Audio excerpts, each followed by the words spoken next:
Welcome to our channel. So Bollywood లో పుష్ప గానీ or else Baahubali గానీ RRR గానీ ఏ రేంజ్ లో హిట్ కొట్టినాయో బ్లాక్ బస్టర్ అయిన మనం చూసాం. ఇక్కడ సినిమాల్ని అక్కడ ప్రజలు అంతలా ఆదరిస్తారు. వాళ్ళకి కంటెంట్ ఉంటే చాలు, ఏ భాష అయినా మాకు అనవసరం అనే రేంజ్ లో ఇప్పుడు పాన్ వరల్డ్ అంతా కూడా ఉంది. సో అలాగే బాలీవుడ్ లో సెలబ్రిటీస్ హీరోస్ కానీ వాళ్ళు కూడా మన మూవీస్ ని కానీ మన హీరోస్ ని కానీ అంతలాగా ఇష్టపడుతుంటారు.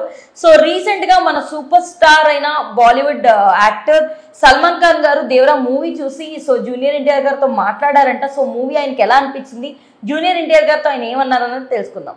సో సల్మాన్ గారి గురించి ఆల్రెడీ తెలిసిందే, ఏదైనా మూవీ నచ్చితే వెంటనే రియాక్ట్ అయ్యి ఆ మూవీ ఎలా ఉంది ఏంటన్నది డిస్కస్ చేస్తారు. సో ఆయన అంత యాక్టివ్ ఉంటారు సోషల్ మీడియాలో. అలాంటిది దేవరా మూవీ ఎలా అనిపించింది ఆయనకి? సో హిందీలో ఇప్పటి వరకు 35 కోట్ల వరకు కలెక్ట్ చేసింది. 4 daysకి 35 crores అంటే బిగ్ అచీవ్మెంట్.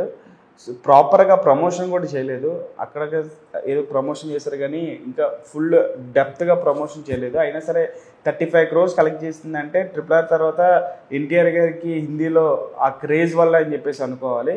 సో ఖచ్చితంగా హెడ్డింగ్ టువర్డ్స్ 100 crores, ఎందుకంటే పుష్ప సినిమా 100 కోట్ల వరకు కలెక్ట్ చేసింది. దానికి ముందు KGF 10 కోట్లు కలెక్ట్ చేసింది.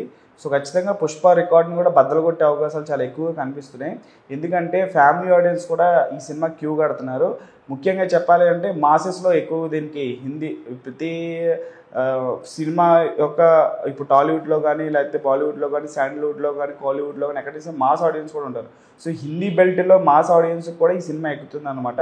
సో లైన్లో నించొని మరీ టికెట్లు కొంటున్నారంటే ఈ సినిమా తాలూకు రేంజ్ ఏంటి అనేది మనం అర్థం చేసుకోవచ్చు. అందరూ కూడా ఎన్టీఆర్ తాలూకు పర్ఫార్మెన్స్కి ఫిదా అయిపోతున్నారు. బ్యాక్గ్రౌండ్ మ్యూజిక్కి, డాన్స్లకి, కథకి, ఆ ఎమోషన్స్కి ఎక్కువ హుక్ అయిపోతున్నారు. సో విజువల్ గ్రాండియర్ అవి కూడా ఎంజాయ్ చేస్తున్నారు బిగ్ స్క్రీన్ మీద. సో అటువంటి దేవరా సినిమా ఖచ్చితంగా 5వ రోజు నుంచి లాంగ్ రన్ వరకు, అంటే ఇప్పుడు మన దసరా సెలవులు వస్తున్నాయి 10 రోజులు. సో ఆ 10 రోజులు కూడా బిగ్ అడ్వాంటేజ్ కానుంది దేవరా సినిమాకి. ఈ 10 రోజులు కూడా మినిమం రోజుకు ఒక 2-3 కోట్లు కలెక్ట్ చేసినా సరే ఈజీగా లాంగ్ రన్లో హిందీలోనే కేవలం 100 కోట్లు కలెక్ట్ చేసి పుష్ప రికార్డును కూడా బద్దలు కొట్టే అవకాశాలు చాలా ఎక్కువగానే కనిపిస్తున్నాయి.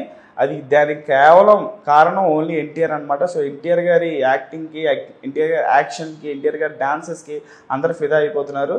సో అలా దేవరా సినిమా పుష్ప రికార్డు బద్దలు కొట్టే అవకాశాలు చాలా ఎక్కువగా నార్త్లో మనకి కనిపిస్తూ ఉంది. సో ఇప్పుడు ఓపెన్ గ్రౌండ్ దేవరాకి, ఇప్పుడు దేవరాకి పోటీగా ఏ సినిమా లేదు.